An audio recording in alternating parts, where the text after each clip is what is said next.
Hello, my name is Eric, otherwise known as EberNerd, and today I'd like to start a series cataloging and documenting my progress in a game dev project called Path of Redemption. I'm doing this for a few reasons, mainly to get back into the swing of fairly regular YouTube content, but also to create a body of work that details the progress made in both the project as well as my skills and knowledge. Path of Redemption is a game that I programmed with my friend Simon. Together, we programmed this game in about 70 hours for a game jam called Ludum Dare. Though Simon and I have been acquaintances since around 2013, this is only our third game that we directly worked on together, and this is the first one that I had a lot of major input. The other two times I was stricken with poor scheduling and only contributed to a small subset of things. I don't think I'm too out of line in saying this was one of our favorite games to work on. It is certainly the game that has been met with the best response, placing 7th overall in a body of about 1,500 to 2,000 entries.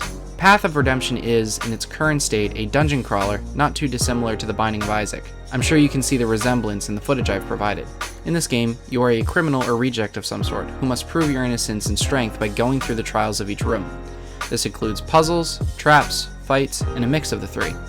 It is set in a prison/dungeon that is a spiral, where you start in the middle and you work your way outwards. I encourage you to play the Game Jam version so you can get a sense of what we're working with. The links for downloads are in the description. We have big plans and ideas for Path of Redemption, with a lot of plans for major expansion and gameplay mechanics. It should be obvious that what I'm about to say is very work in progress and subject to, and likely will, change. As we see it, you will find yourself in a world made up of islands. I'm not sure if we're looking to do a floating island kind of thing, but given the example artwork our artist has presented, it seems as though they will be traditional islands separated by a sea or a lake. Each island will have a town, or a few, that you can visit, each with unique townfolk that you'll be able to converse with. I hope to implement a system in which you can build an alignment with certain townfolk. Simply, you can be on a town's good or bad side. I also foresee developing a system in which your alignment with one town will change your alignment with others. In these towns, you will be able to barter or trade items, buy weapons, and learn about the history of where you are. Most towns will have a dungeon to conquer, which is where the current state of the game will be present. Sometime after completing your first dungeon, you'll be cast into the territory known as Exile Island. The overall vibe of the game will shift, as new gameplay mechanics will arise. You'll have to find and gather resources to make items and build your arsenal. I think it will be more akin to Stardew Valley than Terraria or Minecraft, but I may be mistaken. In this section of the game, you'll be able to dig for resources, craft weaponry, fish and farm for food, basically anything you need to do to get off the island and back to your pillaging ways. We have some ideas for encounters at sea with large oceanic creatures, likely to act as a mini-boss mechanic. Now, not a single line of code for most of this has been written. This is where the video series comes in. I would love to, at the completion of this project, be able to look back and see when key decisions or features were implemented. As of right now, my main objective is building and completing a level editor/mini game engine that I've been calling Amethyst.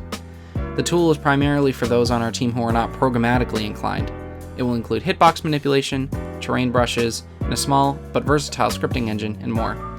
Currently I have support for hitboxes and physics filters, which are used to define what types of objects will collide with an object, but I'm currently feeling a bit restrained with the way that I've programmed the user interface. I hope that you will tag along for this journey. I don't have a schedule in which I plan to release videos since development doesn't happen at a linear rate. I hope to stream the development at some point on my Twitch channel, twitch.tv/EberNerd. You can also follow me on Twitter, @EberNerd, though I'm not sure how often I will use that for development purposes. Now, it should be noted that I'm 100% open to ideas and criticism during this process. It is one of the main reasons why I'm doing this. I do not profess to know the best way to accomplish certain things, so if you think there are better ways of implementing something, I am all ears for it. Thank you for your interest, and many thanks for watching. I hope to see you down the road when this thing gets bigger and better.